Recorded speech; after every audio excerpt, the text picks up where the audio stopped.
No one stays at the top forever. Whether it's the 1990s Chicago Bull Championship run, the best cheesesteak in Philly, which country has the best global reserve currency status, or who's the top cryptocurrency YouTuber, it all changes. Okay, but truth be told, the reason why we're here today is to talk about losing the reserve currency status. Staying on top by always being the global reserve currency is very difficult.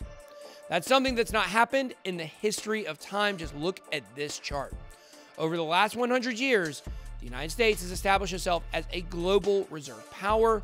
However, since the 1970s, when the US dollar began to be debased, it's only a matter of time before it completely loses its global reserve currency status. Now we're on the precipice of a global trade war, and that's what we're going to talk about today. Let's get it.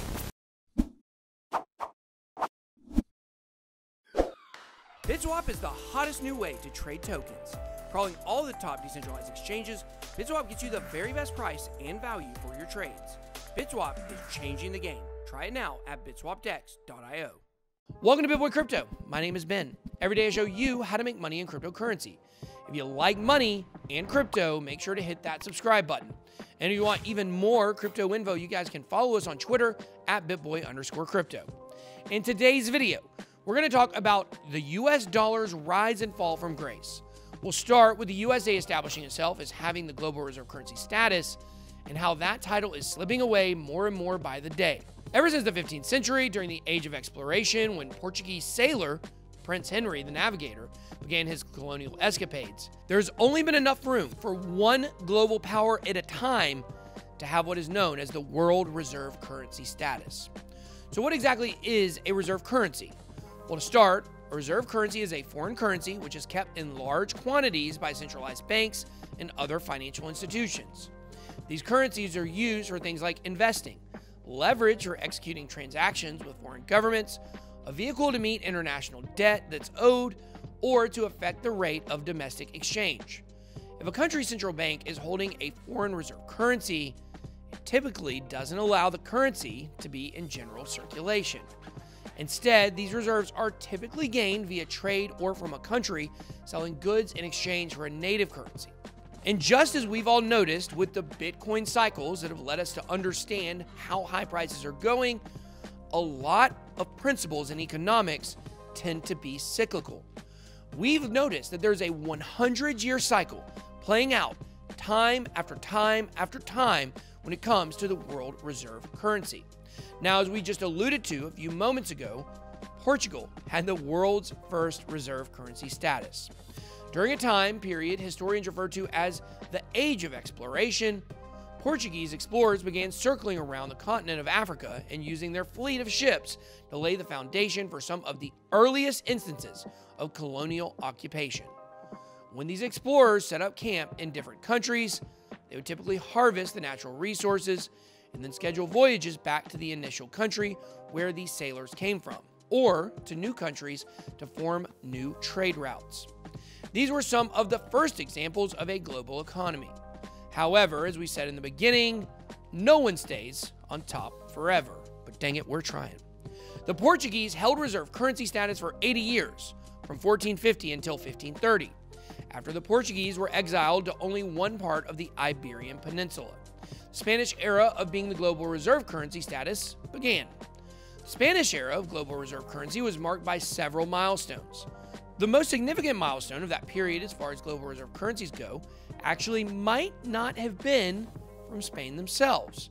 Rather, it was the establishment of the world's first central bank in 1609 in Amsterdam.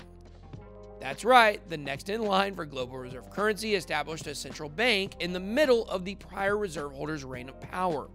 The name of that Dutch central bank was called, of course, the Bank of Amsterdam. So it's no wonder why the next colonial power after the Spanish era was the Netherlands. The Dutch were visionaries. Of course, maybe this was where the Dutch got some of their money to lay the groundwork for what is now modern-day New York City. New York City! Get a rope. Because as some of you know, at one point in time, New York City was actually called New Amsterdam. And no, I know what you're thinking. New Amsterdam is not just from a Counting Crows song. I was down in New Amsterdam, staring at this yellow-haired girl. Mr. Jones and me, strike up a conversation. The Dutch definitely had their moment, and they're still crushing it in their own way. They believe that the same thing that happened to the Portuguese might also happen to the Spanish, so they were getting prepared for what is next. However, Spanish bankers did something right, because the global reserve currency was held by Spain for 110 years. Then came the Dutch, who, of course, we just mentioned, established the Bank of Amsterdam in the middle of the previous reign. That's so strange. The next global power in line to take over as having the global reserve status was plotting their move decades before it happened. Doesn't sound familiar or anything. China, digital one. Excuse me. Portuguese, Spanish, and Dutch were not outliers in a trend that took place over the next 400 years. Other global reserve powers included France and Britain later on. In fact, this trend more or less happened for periods of 100 years from the 15th century to the current day. Each great global reserve epoch lasted 100 years from the Portuguese to the Spanish, all the way up until 1920.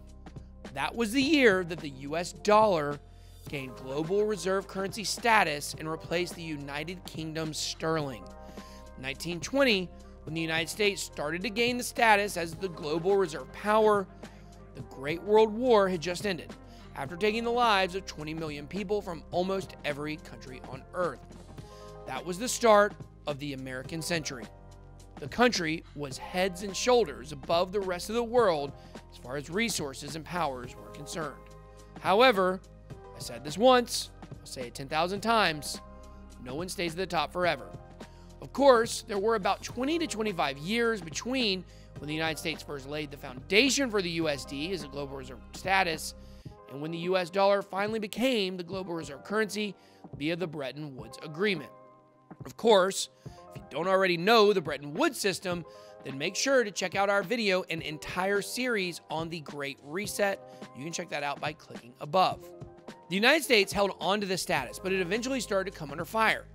The first stones were definitely thrown around the time that Nixon debased the United States dollar from gold back in the 1970s. We'll talk about that more in part 2 of the 100-year cycles of reserve currencies. What do you guys think? Is war the last and final frontier for a currency before it loses its global reserve status? Or is there a way for a currency to come back? Drop some comments down below. That's all I got. Be blessed. Good boy out.